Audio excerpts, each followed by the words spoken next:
Welcome to the Gita in Action podcast. My name's Radha Priti, and I'm here with a group of my friends who tune in live with me every Monday and Thursday.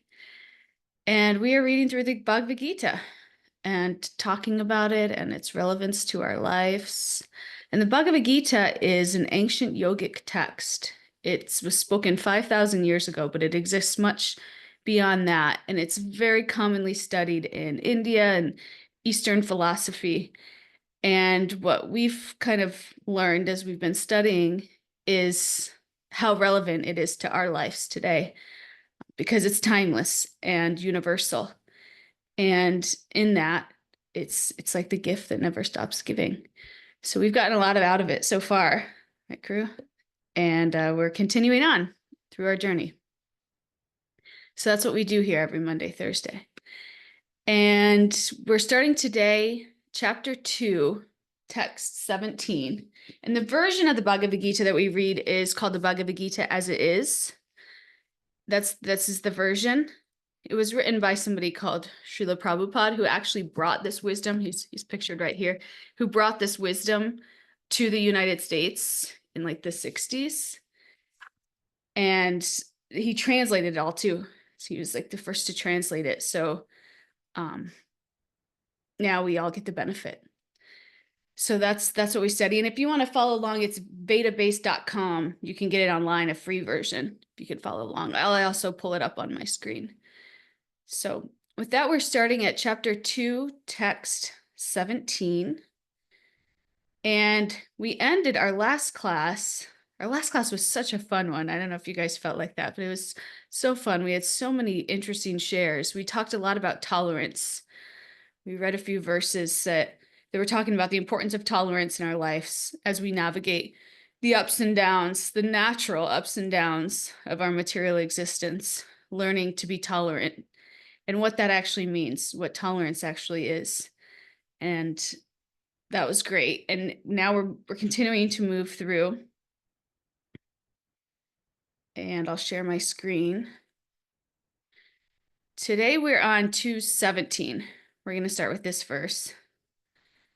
And 2:17 says, "That which pervades the entire body, you should know to be indestructible. No one is able to destroy that imperishable soul." So this is Krishna speaking, and we've been speaking about the soul for the past several verses. And Krishna's talking to Arjuna, who's a warrior on a battlefield, and he's enlightening him about the real purpose and the real meaning of life. Life. So he's really laying down this spiritual wisdom. So here he's starting to talk. He was already talking about the soul, and this verse seems kind of similar to the last verse that we talked about, but there's a little bit of a shift in emphasis, and that is that the body is pervaded by consciousness. And we've talked about this before, that the consciousness that we experience in our everyday life is coming directly from the soul. That's how we experience the soul's existence. And we can think of it like the soul is a flashlight. And from the soul, consciousness emanates. Consciousness comes out. It's like a beam of light. And that's coming from the soul. And the light comes through the body and then outwards. And that is everlasting. And consciousness, the source of consciousness is eternal. And the source of consciousness is eternal. The soul is localized. It's in the heart. Not exactly located in the heart, because it can't be an exact physical location because it's spiritual. But from there, the energy pervades all over the body.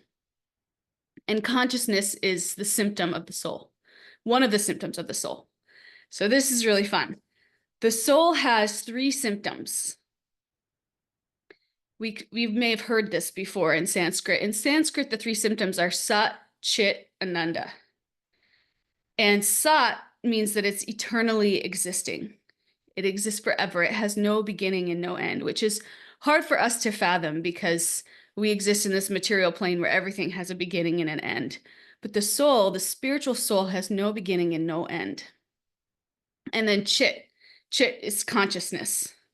And this consciousness we talked about manifests in our lives as people being curious, people wanting to know more, understand the meaning, the purpose of life. And then joy, ananda, in Sanskrit it's ananda, joyous. This manifests as our search for happiness. So these three characteristics, Sat, Chit, Ananda, and again, you'll probably hear this, like this is Sat, Chit, Ananda is just kind of like a coined phrase that you hear a lot in spiritual life because they're so important because they describe the three characteristics of the soul. So we'll go back to this consciousness first.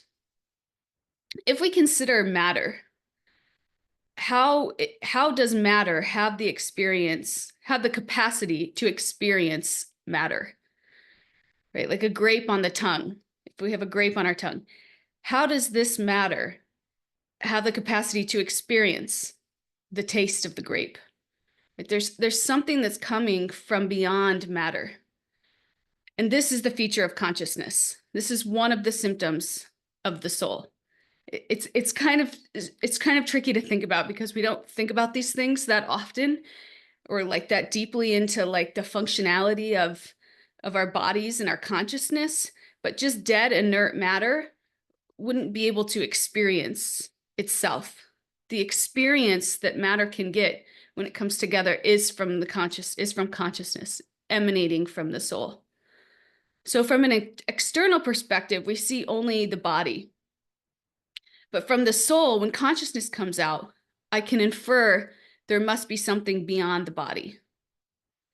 So if we know that and we can imbibe that, we can be more conscious of my consciousness. We've talked about this before. We talked about this in the last class, like how we would actually all live if we were really conscious of our consciousness and how our consciousness is impacted by our everyday lives and the situations and experiences that we have. Right? We call this our conditioning because our consciousness can be impacted from the Paramatma, the God in the heart. It can also be impacted by our external conditioning and it can be covered in that way. And so we want to be careful what we put in our consciousness, right? What people we listen to, what people we associate with, what music we listen to, what movies are we watching? Because all of those things are creating impressions in our consciousness that continue to cover it and kind of entrap us in this material existence. And we as spiritualists, we want to transcend this material existence. We want to start being more in the vibration of a spiritual frequency. And that's why we really want to protect our consciousness so that it doesn't become more covered than it already is. And that's our work in this world is to try to uncover that consciousness so that we can get in touch with our real identities as spirit souls. So one point I do want to point out is the consciousness of our soul is different than the consciousness of God in the heart. We talked about that a couple classes ago too, right? We have the soul, we each have a soul, an individual soul. And then God in the heart is also with all of us through our journeys, just watching, existing. And the consciousness of the super soul of God in the heart is all knowledgeable. He understands the past, the present, the future, not just of us, but of everybody and everything. But the consciousness of the soul, our individual, our living entity, the jiva, we call it, is prone to be forgetful. And this is why we have to be careful with what we expose our consciousness to, because we can very easily be conditioned. And in that, we require Krishna, which is a name for God, to remember our spiritual identity. And that's what Krishna is doing in this Bhagavad Gita, is he's helping Arjuna to remember his spiritual identity. And that's the basis of the entire book. Okay, so going back to the three characteristics of the soul. We know the existence of the soul because we want to live forever. That's the eternal characteristic. So if we remember, Sat, Chit, Ananda. Sat means eternal. So the soul is eternal. And we can relate with this because we all have this need to, or this desire, this strong desire to live forever. And which is contrary to the world that we live in, because the world that we live in, nothing is forever. Everything is temporary. So we're really these eternal beings with this eternal consciousness moving around in this temporary manifestation of the material world. But this longing that exists inside of us comes from our soul, comes from that consciousness that we want to live forever. It would be like a kid in Africa who's never had pizza, but who always dreams of it, right? Like, how do they know that pizza exists if they've never had it? In the same way, in this material existence, nothing is forever. Everything is temporary. But still, we have this need, this desire to live forever. So it's like we already know that this exists inside of us, but we don't quite, we're kind of confused about how to access it. And therefore we seek temporary pleasures in all of these external things or temporary satisfactions. And then we get scared or fearful when they in fact turn out to be temporary. Even though we've known that they're temporary the whole time, we're programmed where our soul, our consciousness is eternal, and therefore that's what we're really seeking.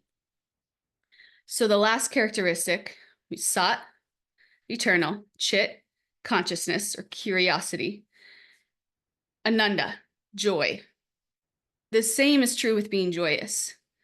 Like if we were just like biological robots designed to sustain and reproduce, then why would we seek pleasure? And that's the fact. We're creatures of pleasure. We seek pleasure. We have this longing for joy. And that points out that there's more to life than just surviving. We want to be thriving. We want a sense of meaning or fulfillment in our lives. And joy comes through this meaning, this purpose, this fulfillment in our lives. And this is another thing that in the material world, we try to find joy in things that don't really give us lasting happiness. And a lot of us are here because we've kind of recognized that in our own lives, right?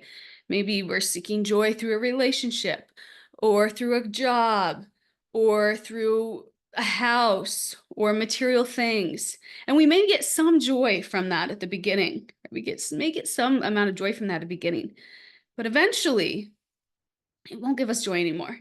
Either the joy will go away or the thing will go away, because that is the nature of the material world. That happens to all of us. Even if you're in a wonderful long-term marriage, there's a risk of losing your partner. Right? Like whatever joy you have, it will be taken away, which is unfortunate, but it is just the reality of what we're dealing with here. So if we know that, and a lot of us have experienced that directly, but if we know that, we can use this time to seek joy on a higher plane, that then when those other things go away, we'll be okay. We'll be grounded in something higher, something that's enduring, and something that really gives us a deep sense of fulfillment and meaning. And that's why we're all here together. That's what we're all trying to do. So those are the three characteristics of the soul. Does anybody want to comment or reflect on those before we move on to the next verse?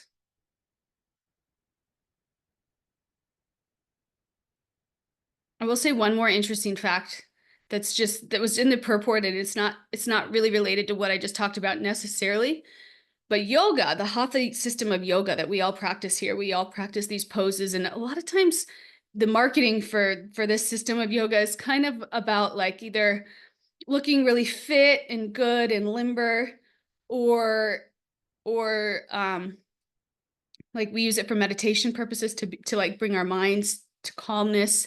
And those are like beautiful byproducts of the system. The system does this because it's a holistic system, but it's actually meant for, originally in India, the system was meant for controlling the 5 kinds of airs that encircle the soul by different postures.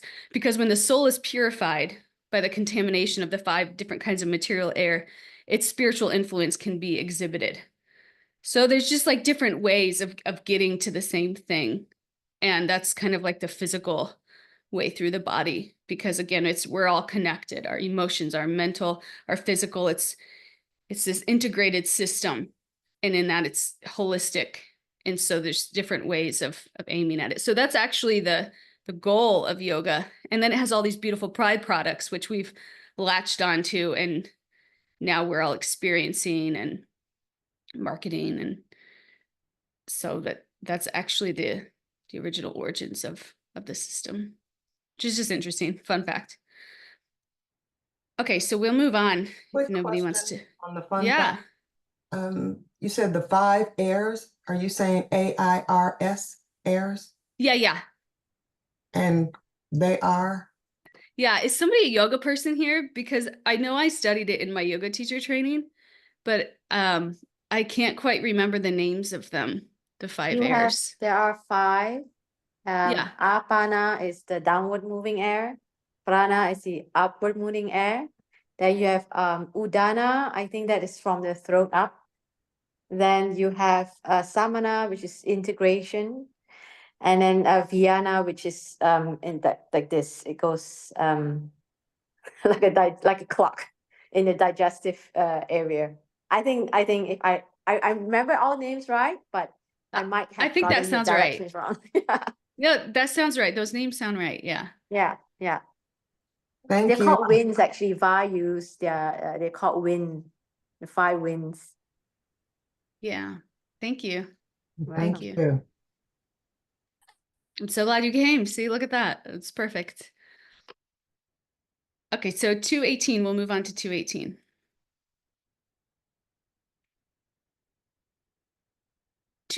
Says, the material body of the indestructible, immeasurable, and eternal living entity is sure to come to an end. Therefore, fight, O descendant of Bharata. So Arjuna's key concern here is the death of his elders. Arjuna is the warrior who's fighting on the battle on the battlefield. And he goes to the middle of the battlefield and he sees all of his elders and he has so much compassion because he knows that in order to do the right thing, he's in a situation where he's going to have to kill his elders and he is the cause. So Krishna here is telling him death is inevitable for the body and the soul is indestructible. So we'll just kind of go through what we've already talked about. In 2:13, Krishna says, don't lament change. There's no reason to lament on the bodily platform. And in 2:14, he says, tolerate. Material distresses are a natural part of life. We're going to go up and down. We need to learn to tolerate. And in 2:15, he talks about the prize for tolerating, which is liberation, which is being free of this material body. In 2:16, he talks about the 2 different categories of things, being matter and spirit. In 2:17, which we just talked about, he talks about how the spiritual is eternal. And now in 2:18, he's saying that the material is inevitably destructible, that the body is temporary, and the soul is eternal, indestructible, immeasurable. And a nice quote in the purport to this, that Srila Prabhupada, the purports are like the explanations that the author gives us to the text. The texts are part of the Gita, and then the author, who's like an expert on the Gita, gives us like a nice, long, detailed explanation of the text. A nice quote that the author says here is in this purport for this verse. He says, so from both viewpoints, there is no cause of lamentation, because the living entity, as he is, cannot be killed, nor can the material body be saved for any length of time or permanently protected. So the Gita is saying that the journey of the soul is eternal, and that death for the body is just like a comma. It's not a full stop. It's a transition in existence. It's not termination in existence. Because from the Gita's worldview, the soul's journey is a multi-life spiritual journey of evolution and devolution. And we see that in our own lives, right? By the choices that we make, by what we fill our consciousness with. If we're associating with people that are doing lower things, maybe committing some small crimes or drinking, or we start to imbibe that. We start to devolve our consciousness. We start to degrade ourselves. And we kind of exist on a lower plane. Consciousness becomes degraded. And we also see the opposite is true when we're associating with people that are really committed to living a life aligned with Dharma or spiritual practices, or just these universal principles of love and compassion, we see that ourselves, we start being more like that. So this is one why association is so important, because we're by nature conditioned, and that happens to us just in this life. We upgrade and we degrade our consciousness. But the Gita's worldview takes it one step further to say that wherever your consciousness is at the time of death, that consciousness, that soul, will go into another body at that same place. And if your consciousness is really low, then you'll get a body that has less capacity for a high consciousness, like an animal body. Animals have souls, animals have consciousness, but it's lower than the human body. And then plants is even lower than that, right? So then there's different, in terms of like living organisms, there's different levels of consciousness that they have according to their capacity. So that's why, again, it's really important to protect our consciousness, because it's not just this life that it affects, but it's the entire destiny of the consciousness. It can also go higher, and we can also go to higher planets where beings have a much higher consciousness than we have, which is also really interesting. And fun fact, like you could tell, like animals that give birth to like lots of babies at one time, like spiders, or even something like a dog or a pig, if you give birth to lots of babies at one time, it's like the animals have a lower consciousness. And then if your cycle of life, of making a life, is longer, then you have higher consciousness. And beings on higher planets, I just read this in the Bhagavad, I thought it was interesting. They only give birth one time. They live for 10,000 years. And at the end of that 10,000 years, they give birth one time. So anyway, okay, that's a side rail that I just recently learned about and thought was interesting. But there's a whole science also to the consciousness of living beings, not just in this planet, but in other planets, higher and lower, and in other species of bodies of species of bodies. I think that's right. There's like 8,400,000 species of bodies just here. But then we have other planets and other universes. So it just goes on forever.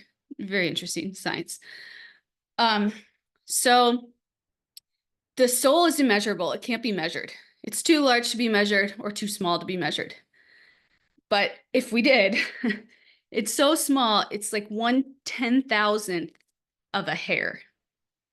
And that's what isn't affected by the change or destruction of the body.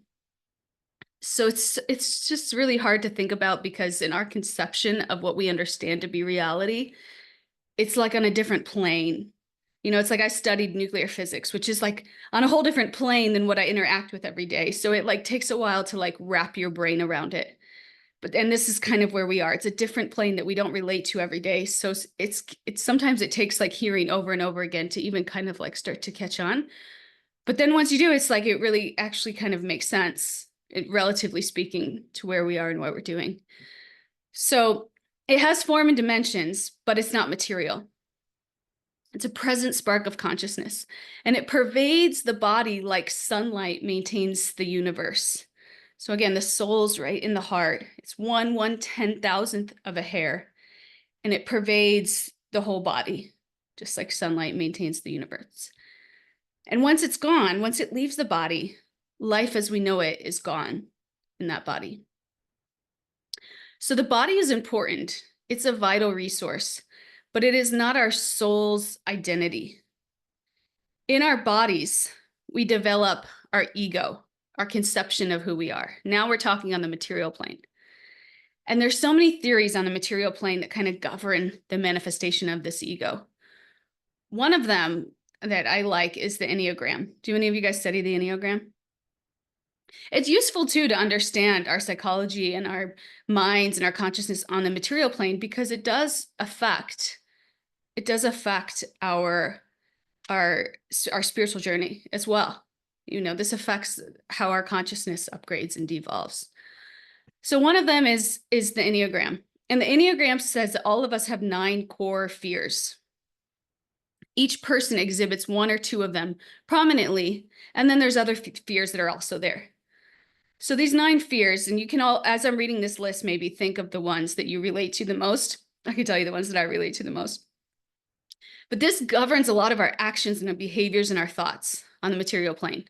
So a fear of being wrong or lazy, a fear of being unloved or unwanted, worthless or disrespected, lost in a crowd, ignorant, abandoned, deprived, controlled, confronted. Okay, these are 9 Enneagram fears. This is like, again, a theory. There's so many different out there. This one's like, it seems to be a lot in the media right now and in like the latest psychology fads, but they basically just package all these different things in a way that we can start to kind of relate to them and understand ourselves better. So this governs our behaviors, our attitudes, our personalities. All of us are operating with these fears that exist inside of us. And this is the ego. This is like who I've decided that I am in this material world, like my mask. Right? And based on the environment that we're entering, we put on a different mask to protect us. This is just how we function in the material world. And we become so attached to these masks that we can't give them up. Because we're so engrossed in this material existence that we think that that's all that exists, and we need these masks to protect ourselves. And therefore the soul, because it's able to be conditioned, it's able to be covered, it becomes overwhelmed by these fears if we sit in them long enough. Right? So that's why it's beneficial for us as spiritualists to understand some of this psychology so that we can understand what's happening to us, where we are and how we got there, and then maybe what we can do about it so that we can see it in a larger perspective. And spiritual knowledge helps us see it in a larger perspective. But for me, someone that who needs to know every why for everything that exists, these things can also be helpful. So in these verses, in verses 212 through 230, Krishna removes Arjuna's fears by describing the different qualities of the soul. And again, hopefully this can happen for us too, as we get this higher knowledge and we learn that our actual identity is the soul and not this package of, skin and bone and muscle, that our actual identity is the soul. We can create a little bit of space between these masks that we create for ourselves that were definitely necessary at some point, and are maybe still necessary on some level now, but our actual true identity. And we can eventually use our material identity to support the evolution of our spiritual identity. And in that, we'll get real, lasting, enduring happiness and purpose in our life. So Krishna explains this knowledge to Arjuna, and he explains that the compassion that Arjuna is showing is only for the body. And he says, where is the compassion for the soul? He explains that Arjuna is only loving the externals, but not really connecting to the soul. And therefore his compassion is just not that deep. True love is understanding the person behind the mask, behind all those false identities, those layers of facades that we put up for ourselves. And lamentation is a symptom of the bodily conception of life. And Arjuna was lamenting at the skin level, but not at the soul level. And so he's trying to bring him there. So that's 218. We're going to move on to 219 now, unless anybody has any reflections or things to share.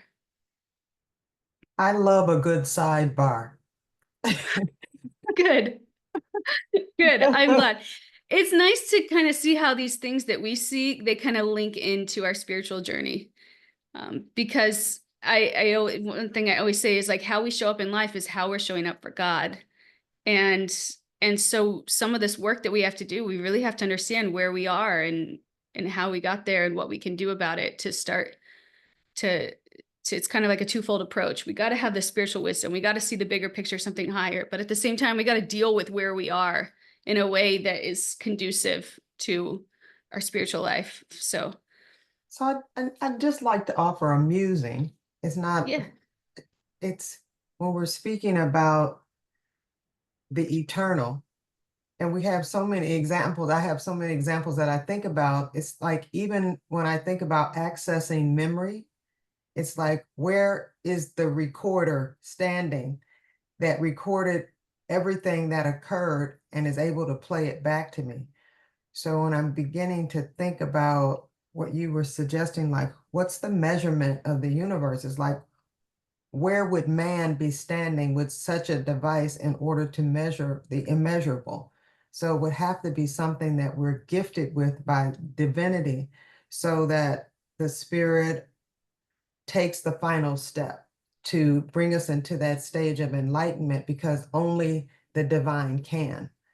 So I just wanted to offer my music. Yeah. No, and also when you study things in science, like how they make like scuba diving suits, like engineering things. I'm an engineer, so I'm kind of like geek out to these things.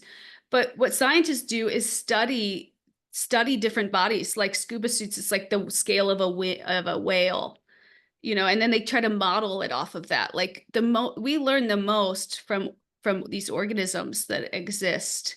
We think we're so smart, but so much of what we're doing is just kind of trying to learn from them and then adapt that to our technology. And our technology is amazing. It's so good, but it's never as good as what these bodies can do. You know, it's like, I think that's kind of amazing too. Corey, do you have something to say? I just a couple notes. As far as technology, like I'm an engineer as well, so I can resonate with a lot of this, like kind of, I don't know, being the little controller. But I feel like God is the best tech, like it's not all he is, but he's the best technology we have, I feel like. And like every time I look at another piece of technology that we make, it seems so tiny just in comparison to God. And then another thing that you mentioned was kind of like the relationship between spirituality and psychology. And I know for me in my journey, I'm definitely using psychology as kind of the how to get to the goal, and spirituality tells me where the goal is, but not necessarily like how to get there. And psychology kind of gives me a way to help me cross that chasm. Like that's not the only tool, obviously, you know, faith is an important tool as well, but that's just been super helpful to me. I like that.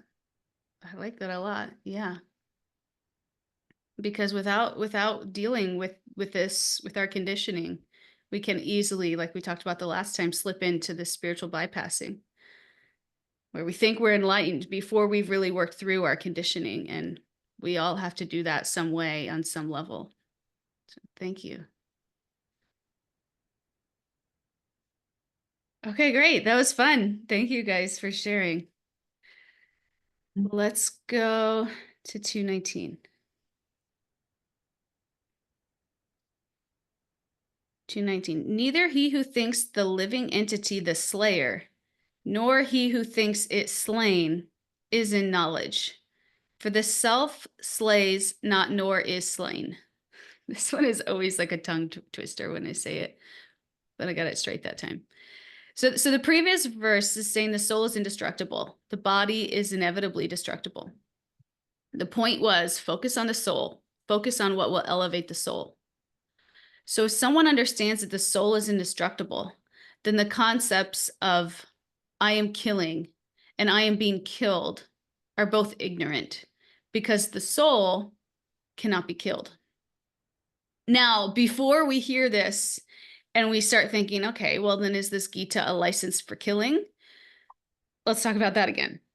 The answer is no, because the Gita is spoken to a person who is hesitating to fight, and he's deliberating what to do. And the implication is not that the soul is eternal, so you can kill anyone whenever you want. It is that if you have a spiritual vision, then we understand that this person's life existence is not being extinguished. And if you are thinking that I am extinguishing this person's existence, then I am in ignorance. The example here would be like when I was a little kid and my grandma would come and visit me. She lived in Michigan. I lived in Missouri. She'd come and visit. And when she would leave, I would be so distraught. Like it would be really like shaking for me. And my mom would actually probably like appreciate that. But she wasn't so, you know, concerned that my grandma was leaving, because she knew that where she was going to go, and that in this scheme of time she'd see her again. And it wasn't like this totally scary thing, because my mom had a bigger vantage point than I did at that time when I was little. And this is kind of where Krishna is with Arjuna. He just sees Arjuna's vantage point, which is small, which is just this material conception, and he's trying to expand it so that then he can make a more informed decision. given all of the variables of all of the pictures, right? All the material variables and all of the spiritual variables. Using that, he has a bigger toolbox of which to make this decision. So that's what Krishna is trying to do here with this knowledge of the soul. And we talked so much about the material variables about this war. But that's the purpose of the Gita, is to expand our visions so that we're not just stuck in this little vantage point of this is my body and this is me and this is my identity. So to understand the existence understand our existence, we have to understand its depth and its length. So its depth would be this body, this soul, and its length would be the journey of the soul. So usually depth just means we see this body, but we need to see beyond to the soul and a deeper vision. And Krishna is giving Arjuna this deeper vision to explain that the soul is not actually being killed. So if it's not actually being killed, what happens to the soul? The soul is in this body for some time, but it came from somewhere before, and it will go somewhere after, according to the worldview of the Gita. The idea that the soul can be killed is a misconception, because when we talk about I, we may normally think that I means the body. And on a conversational level, it may, it does most of the time. But on a philosophical level, I means the soul. And when the body is destroyed, the soul is not killed. And Arjuna, he's a warrior, he's a protector, which means that while protecting the innocent, one has to fight and one has to be prepared to kill if that's what's necessary. And a protector can't be paranoid about killing. And actually Arjuna wasn't. He's fought in many wars before. He's very successful. But it's this war that's really tripping him up, because now he's fighting against opponents which he has this like material affection for, family affection for. So the Kshatriya is a martial, which is what which was what Arjuna is. It's his role in society. It's like a martial guardian of society. They're meant for peacekeeping. That's their role, that's their duty. And they can also be peace loving, but they can't be peace fanatical. Because in principle, war is unavoidable, because there are vicious people in the world and not everybody's hearts can be turned by forgiveness and kindness. And everybody may be reformable. That doesn't mean that. But if they're going on like a killing spree or creating just havoc in society, you have to control them. So in practice, we can say that peace, nonviolence is a preferred strategy, and that's true. But if you make it the absolute principle, that can lead to society destruction. So now I'm kind of bringing back in some of these material variables into this full picture so that as we start to get the spirit, as our vision starts to expand spiritually, we still understand the material circumstances which he's up against. Arjuna was not in principle against violence. Violence is the last resort, but it has to be a resort. This is more where he is. So on one side, we use violence as a first solution. That's just like brutal. And it's hard for anybody really to endorse that.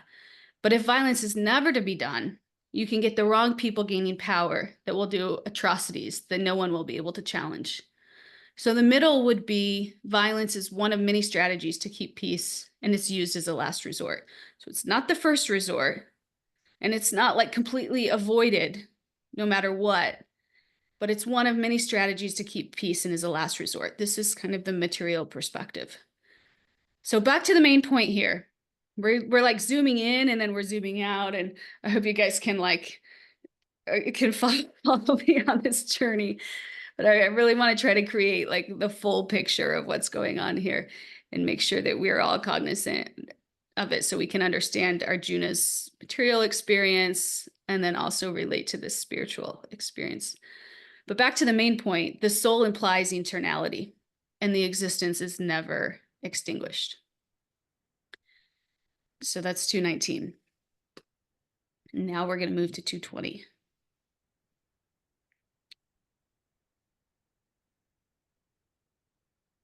So 220 says, for the soul there is neither birth nor death at any time. He has not come into being, does not come into being, and will not come into being He is unborn, eternal, ever existing, and primeval. He is not slain when the body is slain. So in the last verse, we talked about the depth of a person, that a person is not just the body, we're the soul. We've really been in that kind of realm. Now we're going to talk about the length of the existence of a person. So in terms of length, this is one lifetime that we are all here together for. But before this lifetime, the soul still existed. And after this lifetime, the soul will still exist. So the spiritual understanding is that we have this lifetime, and matter, or sorry, if you don't have a spiritual understanding, the viewpoint, if you don't have a spiritual understanding, is that we have a lifetime and matter makes the body come alive. And I'm a person and I have a personal existence. And before this, there was an infinity of nothingness, as far as I'm concerned, like in reference to my body. And in the past, and in the future, after I died, there's an infinity of nothingness. But this is not the understanding of the Gita. The Gita says there is an infinity of existence in the past, and there will be an infinity of existence in the future. So the soul has no birth. It's unborn. This means that it exists outside the conception of birth and death. So the body is subjected to 6 transformations, right? And this is also like one of those like trivial sastric things that you'll hear over and over. It's born, it remains for some time, it grows, it produces some effects, it gradually dwindles, and then it vanishes. That's what the body is subject to. We're all subject to this. We can't get out of it. But the soul doesn't go through such changes. The soul never becomes old like the body does. We see this even in like an old man. He feels himself to be the same age as he did in his youth, right? Because the soul doesn't get old. The body develops because of the soul's presence, but the soul has no offshoots. The soul is outside of the conception of a beginning and end. It has no past, present, or future. In material, this is like so trippy for us, right? Because in material existence, it's governed by this cause and effect. And that's like it's hard for us even to understand anything outside of that, because that's just how everything works. For everything, there's a cause and effect. And especially if you're like Corey and I, and study or into the sciences, it's like that's just how things work. And I love that. It makes me comfortable. It's like controllable. It's like I can wrap my brain around it, but we have to kind of drop that conception to really understand spiritual reality. And in that, we still probably won't really understand spiritual reality, but to really kind of start to scratch the surface, we have to get out of this conception of cause and effect and understand that the soul's existence is beyond the material domain. Radha. And yeah. Oh, sorry. I just wanted to add, I was a software engineer too. Oh, who's talking? No, We wait, got a I bunch just see of you. us here. Is this Lakshmi? Or is this Maria? Yeah, oh, it's Maria. Great. Good Sorry, to I know. just wanted to add that in.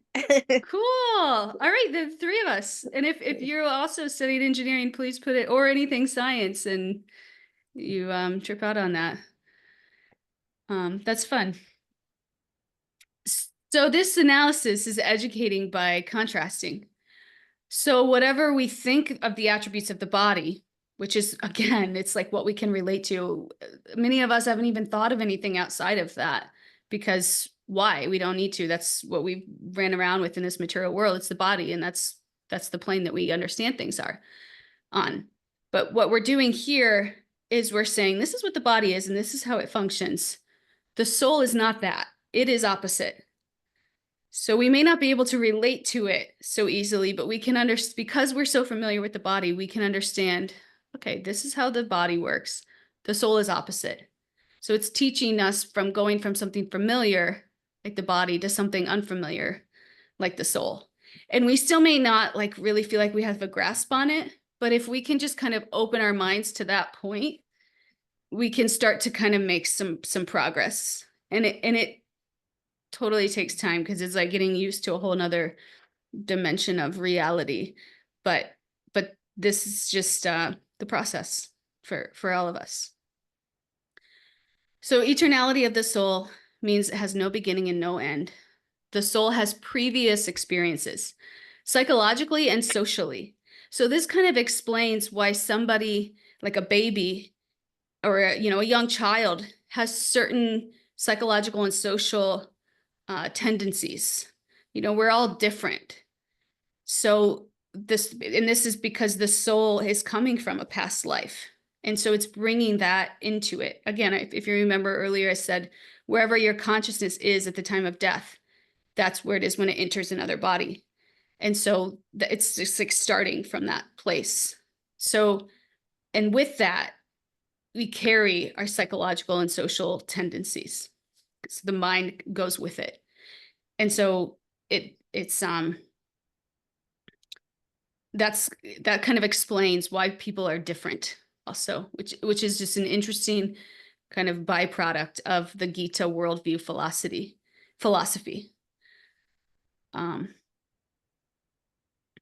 Is that, it accounts for why everyone isn't born equal. There's different beginnings for different people, even in terms of like what families you're born into. Gita philosophy is that we choose those families. Whatever, if you have like issues with your parents on a certain level, like you chose that. And you chose that so that you can get over it. And so that you can evolve in this next life. And so that's also kind of an interesting thing to think about. The people in your life, the relationships, down to, I think my issues with my with my parents. It's something that we chose, so know that. Okay, should we do one more? I think it's a short one. We'll do one more and then we'll conclude. We'll do 221. 221 says, "O Partha, how can a person who knows that the soul is indestructible, eternal, unborn, and immutable, kill anyone or cause anyone to be killed?" So this is continuing the same theme of the uninformed nature of Arjuna's concerns. And again, on one hand, they're very informed and they're learned, and Krishna has acknowledged that. But on the other, he just doesn't see the whole picture. So this is Krishna expanding his reality. And if you understand that the person is never going to be killed, why do you get so worked up about the body being killed? So this text is telling Arjuna again, not to focus on the body and to focus on the soul. And the idea is that when we have doership, what exactly do we do? Like the question comes up, if I'm not killing, what am I doing? And the answer to that, this is another interesting point, and that relates to the worldview of the Gita, is you're not killing, you're like a surgeon, you're operating. The purpose is not to kill, but to cure. Because by the Gita worldview, this is saving people from their own sinful reaction in the next life. So everybody's going to incur some kind of reaction for everything that we do, right? We know this is the law of karma. We're going to actually completely, we're going to unearth that also and learn all about that. But we all maybe basically have some kind of understanding, even just like in culture, and we say, oh, that's, it's your karma. You're going to get karma for that. Whatever action you perform, you get a sinful reaction. Well, according to the law book, it's if you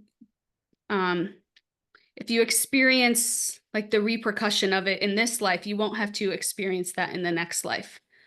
So that's where this kind of logic of it's more like a surgeon who's curing him, because if Arjuna is acting in accordance with Dharma, in accordance with the right thing to do, according to religion, then the reaction that they'll get from his deeds will be freeing them, and they won't have to experience that sinful reaction in the next life.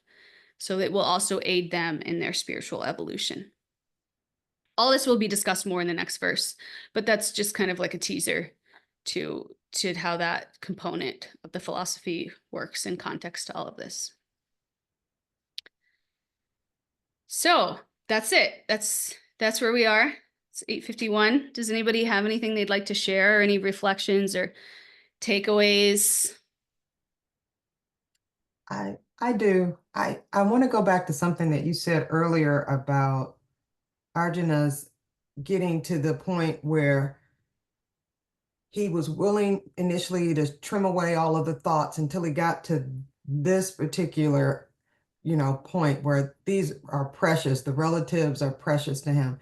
And I was thinking about how we do a similar thing, like spiritually, I can get rid of that. That's easy to get rid of that. And then we get to these thoughts or ideas that are more deeply cherished and not so willing to give them up. And suddenly it's like, I'm confused. I don't know why this is so hard for me to give up, but I've made it a sacred place.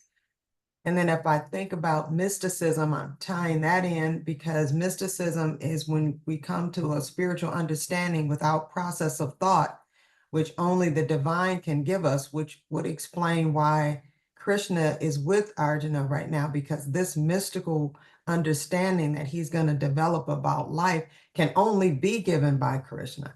And so it's focused on those things which Arjuna is holding sacred.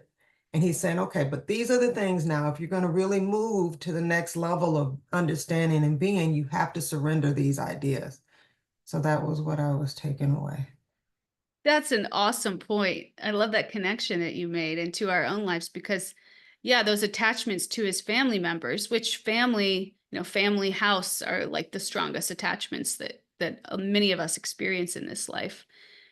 And we talked about too before, they can really help us upgrade and evolve, but they can also be the demise of us to some extent. And when that happens, we're confronted and we have to kind of figure out our own way, maybe. And in that, we have to kind of start to chip away at some of that unhealthy attachment so that we can evolve beyond what maybe just those relationships would allow us to. But it doesn't just have to be relationships, to your point. Yeah, it can be if you have a unhealthy attachment to a substance, to work, to anything that's just controlling you and keeping you fixed in a smaller vantage point because you're so attached to it. These experiences can be confronting. And this is Arjuna's midlife crisis. I don't know that he was midlife. I don't know that that's really fair to say, but we could relate to it in that we all have these times that we're confronted with, and it's causing us a lot of pain, and we're forced to expand our vision so that we can get through it. Thank you. Thank you. It was wonderful. Thank you so much. Thank you. Anything else before we go here? Nild, yay! What do you have to say, Nild? Good morning. So I love your teaching on all this, and I'm really I'm shifted and moved. I'm in this point where I'm, and I have, since I heard Vijay talk about it as well, of our souls continuing when our bodies die, and I get it like in a metaphysical way, but my brain is spinning and saying, well, how do we know that? Yeah. And that's not something that we have that I could give you like a scientific proof for, which is something that it always makes us feel better and feel us more like rooted in reality. But I guess my own experience in the Gita is, and I don't want to offend anybody here, but I'll just share my own experience. And I studied Christianity for a long time, and there were a lot of holes.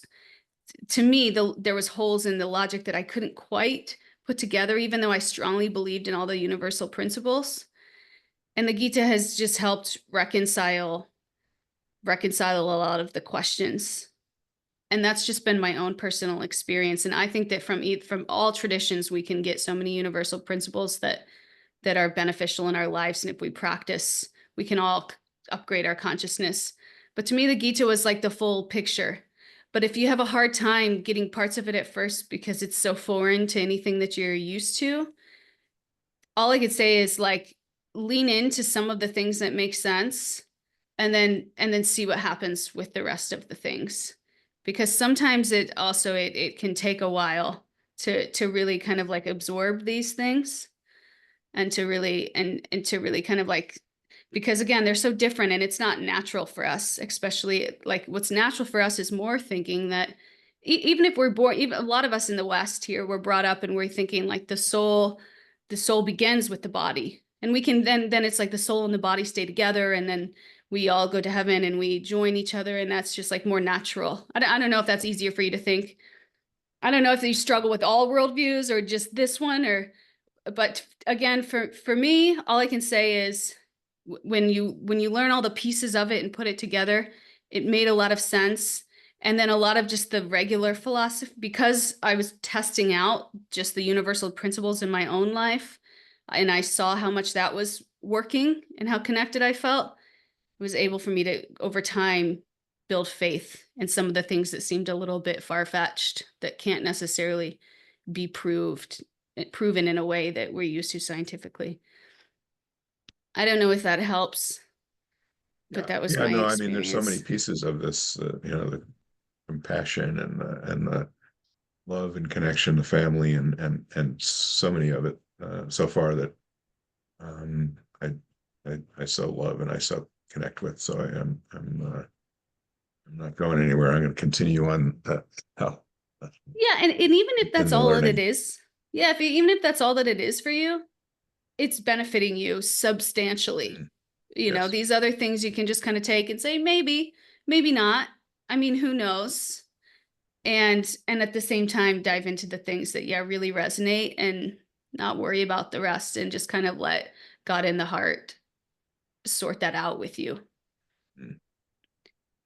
Thank you so much. But yeah, and that one point that I did share about how we all start off at different places, that's helped me a lot with reincarnation. It's like, because everybody has different set of circumstances. Like, why was I born to my parents? Why was I born with this level, you know, wherever I am on a level of intelligence, how I look, my sex, like what determines all of these attributes? It just seems so random. But there's an explanation for all of these things in the Gita that then it was just satisfying to me. Yeah. And So I guess we you know, all it's kind of like have to play with that. I feel like with my parents, they both passed many years ago, and yet their spirit definitely is still alive in me. So there's some reincarnation or some connection of the spirit not ending. So maybe that's the beginning for me to see that the soul doesn't pass. Yeah, and I know this isn't what you were saying, but they do say that a lot of times souls will be born in the same families. Or so like your mother come back as like your child. Like that's a common thing. People kind of group together for long periods of time, whether it be in this life or then even outside of this life, to continue to learn lessons from each other and evolve. Yeah. Grateful for you. Thank you. Yeah, thank you. Mariah, do you have something to share with us? Yeah. So I just wanted to share a book that I read many years ago. I forget the author, but the book is called Journey of Souls. And in that book, this particular psychiatrist, he ended up doing a lot of, and you know, you can take it for what it is. I know not everyone believes in this kind of stuff, but he did past life regression. So he would do hypnosis and get people into this state of remembering past lives by, you know, putting them in a state of hypnosis. And he wrote a whole book on it and what he learned from doing these past life regression hypnosis techniques. And when I was a kid growing up, I was always taught about, you know, we're not the body, we're spirit, soul, and stuff. And I too had like lots of questions. And that book was just like, it was just like so interesting because he describes how the soul moves from one body to the next. He describes how in previous lives people will die of a certain ailment and then they'll carry on that wound in this life. It's been a long time since I read it, but it's definitely something to look into, and it's written by, you know, someone who has a PhD. You know, some people prefer that type of credential, but it's called Journey of Souls. I want to say the author is like Michael something, but that's Michael an interesting Newton. one. Yeah. Yeah. What do you think? Have you heard of that? I just Googled it, Okay, there you go. Yes, Oh, that's it. cool. but So that's an interesting one, and it's definitely, something to look into. And then I just wanted to recount what, you said in the beginning, Radha, of we have this desire for eternality, yet we're in a place where it's not. So where does this desire for like things to be permanent, things to be eternal come from, other than our own eternal nature of the soul? And but yeah, it is definitely something we have to just kind of like meditate on and allow to be revealed to us from within. So thank you. I just wanted to share that. I hope that book's helpful. Yeah. Thank you. And another one Nitai wrote on the board is Demystifying Reincarnation by Chaitanya Charan. And he has a link, an Amazon link on there too. But I'll also recommend a Netflix series. There's a Netflix series on this where like kids, like really young kids, remember things from their past lives. This doesn't usually happen. This is like, and there's reasons that this doesn't usually happen, which I don't know if we'll get into or not, but when we have more time, maybe we could talk about them more. But sometimes it does. And they'll like remember certain details or parents and then they'll connect them, or they'll have some crazy skill, like, playing the piano, like professional when they're 2 years old or something like that. What's Can't remember the the name of it. title? Netflix? What is the name of the Netflix? Does anybody know this? Yeah, I didn't see it on Netflix, but I know it's by that same author that she just mentioned. He's the one who did that. Oh, really? Yeah. Okay, I'm gonna Google this real quick. Netflix series on reincarnation. Or it's not even on reincarnation. Is it called Surviving Death? It was just done 2021. Anyway, I'll find it too and I'll put it on the thread. I'm not sure if it's that one or not, but it's very fun. Okay, that's all for today. I'll see you all on Thursday. Thank you so much. Thank you once again for everything. We appreciate you. Thank you. Thank you. I appreciate you all. Thank Bye. you. Bye. Haribol. Haribol. Haribol.